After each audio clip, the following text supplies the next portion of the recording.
प्रिय क्रांती मित्र हो, जय भीम, जय अशोक, जय संविधान, जय भारत। ज्या वेळेला त्यांच्या राजकीय सत्तेला हादरे बसतात, ज्या वेळेला त्यांची खुर्ची धोक्यामध्ये येते, ज्या वेळेला त्यांच्या सत्तेला सुरुंग लागतात, त्या वेळेला त्यांना मुसलमानांची भीती दाखवून आपण सगळे हिंदू एक आहोत असं सांगितलं जातंय। परंतु ज्या वेळेला हिंदू धर्मातल्या एखाद्या जाती समूहावरती अन्याय अत्याचार होतो, त्यावेळेला मात्र तो हिंदू नसतो, त्यावेळेला तो माळी असतो, त्यावेळेला तो तेली असतो, त्यावेळेला तो कुंभार असतो, त्यावेळेला तो मराठा असतो, त्यावेळेला तो लिंगायत असतो, त्यावेळेला तो कुणबी असतो, त्यावेळेला तो धनगर असतो, त्यावेळेला तो परीट असतो, धोबी असतो, मातंग असतो, चर्मकार असतो, त्यावेळेला तो हिंदू नसतो। पण ज्या वेळेला यांच्या राजकीय सत्तेला हादरे बसतात, ज्या वेळेला त्यांच्या राजकीय सत्ता धोक्यामध्ये येते, त्या वेळेला मात्र तो हिंदू एक आहे असं भासवल्या जाते। जर हिंदू एक आहे, तुम्ही हिंदूंना समान मानता, तर बाबा महाराज सातारकर आणि इंदुरीकर महाराजांना तुम्ही शंकराचार्य का बनवत नाही?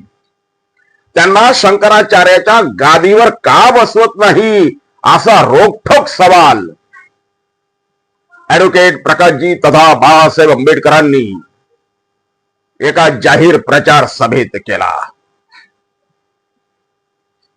प्रकाशजी तथा बाळासाहेब आंबेडकरांनी मनुवाद्यांना ललकारताना, मनुवाद्यांना जाहीरपणे आव्हान करताना म्हणाले, जर तुमच्यामध्ये हिंमत आहे आणि तुम्ही जर समानता मानता, स्वातंत्र्याचा विचार मानता, बंधुत्वाचा विचार मानता, एकतेचा विचार मानता, तर बाबा महाराज सातारकर आणि इंदुरीकर महाराजांना शंकराचार्य कधी बनवणार? सांगा। इंदुरीकर महाराजांना, बाबा महाराज सातारकरांना तुम्ही शंकराचार्य कधी बनवणार? अन्यथा पोकळ गोष्टी करू नका, पोकळ बाता मारू नका। तुमचा लबाडपणा उघड झालेला आहे। तुम्ही निव्वळ ढोंगी आहात। प्रधानमंत्री नरेंद्र मोदीला घाबरता कामा नये। कोण आहे नरेंद्र मोदी? या भारतीय लोकशाहीमधील भारतीय नागरिकांचे ते नोकर आहेत, मालक नाही।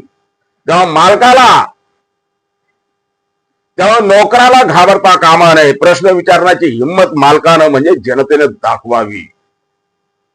जनता मालक आहे। नरेंद्र मोदी असो की आणखी कोणी या देशाचा नोकर आहे। आज प्रधानमंत्री पदावरती नरेंद्र मोदी आहे, उद्या दुसरा कोणी येईल, जो कोणी येईल ते सगळे प्रधानमंत्री या देशाचे नोकर आहे, या देशातील नागरिकांचे नोकर आहेत। भारतीय नागरिक हेच मालक आहेत असं प्रकाशजी आंबेडकर यांनी ठणकावून सांगितलं। मित्रांनो, महानगरपालिका निवडणुकांचा धुराळा उडलेला आहे प्रचाराचा, आणि शेवटचे 3-4 दिवस बाकी असल्याने सगळीकडे प्रचाराची रणधुमाळी माजलेली आहे। अशा वेळेला प्रकाशजी आंबेडकरांनी सुद्धा जागोजागी प्रचार सभांचा धडाका लावलेला आहे। आणि अशाच एका प्रचार सभेत प्रकाशजी आंबेडकरांनी तथाकथित हिंदुत्ववाद्यांना, मनुवाद्यांना जाहीरपणे आव्हान केलेलं आहे।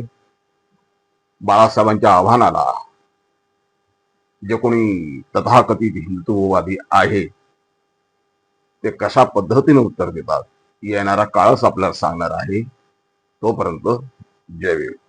प्रिय क्रांती मित्र हो, भीम पॅंथर या आपल्या हक्काच्या यूट्यूब चॅनलला कृपया सबस्क्राईब करून आम्हाला विषमतावादी शक्तींच्या विरोधात लढण्यासाठी बळ द्या, शक्ती द्या, ऊर्जा द्या। कमेंट करा, लाईक करा, शेअर करा।